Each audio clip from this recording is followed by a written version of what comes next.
भगवान ही ऐसे हैं जो किसी भी अवस्था में जीव को छोड़ते नहीं हैं।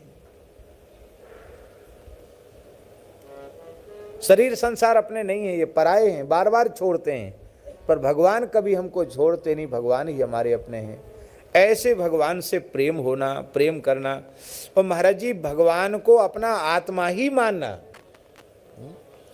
क्योंकि आत्मा से भिन्न जो तत्व होगा वो अनात्मा हो जाएगा। अनात्मा माने जड़ हो जाएगा, तो वो तो चेतनों के भी परम चेतन है।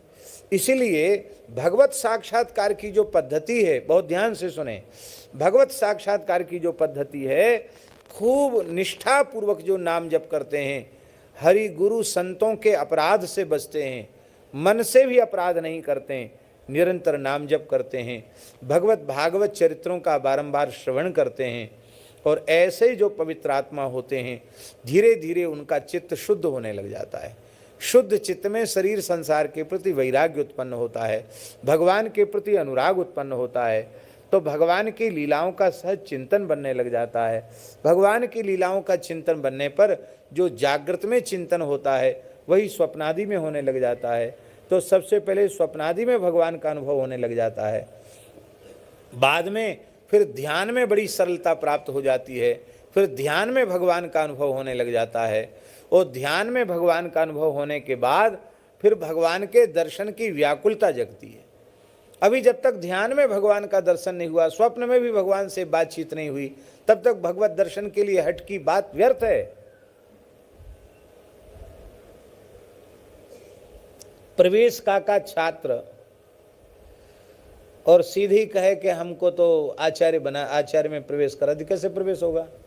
उसकी प्रक्रिया है ना, प्रवेश का से प्रथमा, प्रथमा से फिर मध्यमा के 4 खंड, इसके बाद शास्त्री, फिर आचार्य।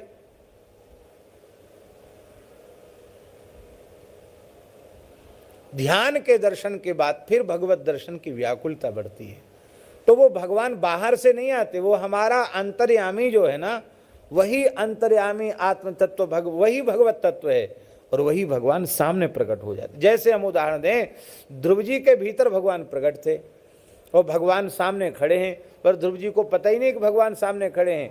तो भगवान ने ध्रुव जी के भीतर जो अपना स्वरूप प्रकाशित था, उसको जैसे ही भगवान ने तिरोहित किया, ध्रुव जी व्याकुल हो गए, नेत्र खोले तो सामने भगवान प्रकट हो गए। तो अपने भीतर वाला ही बाहर प्रकट होकर दर्शन देता है। भगवान को कहीं से आना जाना नहीं है। कहां से आना? सर्वगत सर्वरूप सर्वमय को कहां आना जाना है? फिर आए क्यों गरुड़ पर बैठ करके?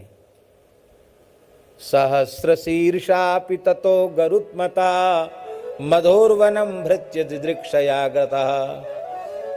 जब वो भीतर ही बैठे थे तो ये नाटक क्यों किया? गरुड़ पर बैठकर क्यों आए?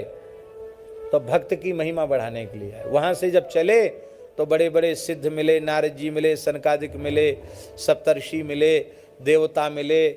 सबने कहा जय जय प्रभु, आज कहाँ पधार रहे हैं? भगवान बोले हम मथुरा मधुबन जा रहे हैं। क्या करने जा रहे हैं? बोले भक्त बालक ध्रुव जी का दर्शन करने जा रहे हैं।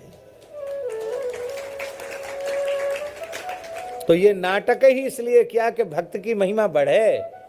भृत्य दिदृक्षया दृष्टुमिच्छया आगता। भक्त के दर्शन की इच्छा से भगवान पधारे। फिर भगवान का प्रत्यक्ष दर्शन होने के बाद फिर उन्हीं भगवान का सब पदार्थों में, सब में अनुभव किया जाता है, सब में दर्शन किया जाता है, और यह अंतिम दर्शन है। इस दर्शन तक पहुंचने के बाद ही पूर्ण दर्शन मानना चाहिए। इसीलिए 56 बार भगवत साक्षात्कार होने के बाद भी नामदेव जी को कच्चा भक्त कह दिया गोराई चाचा के समाज में। और जब सब में उन्होंने दर्शन कर लिया तो वे सिद्धकोटि के भक्त माने गए। नामदेव प्रतिज्ञा निर्वही ज्यों त्रेता नरहरि दास की। इसलिए इस क्रम से हम लोगों को चलना चाहिए। बोलो भक्तवत्सल भगवान।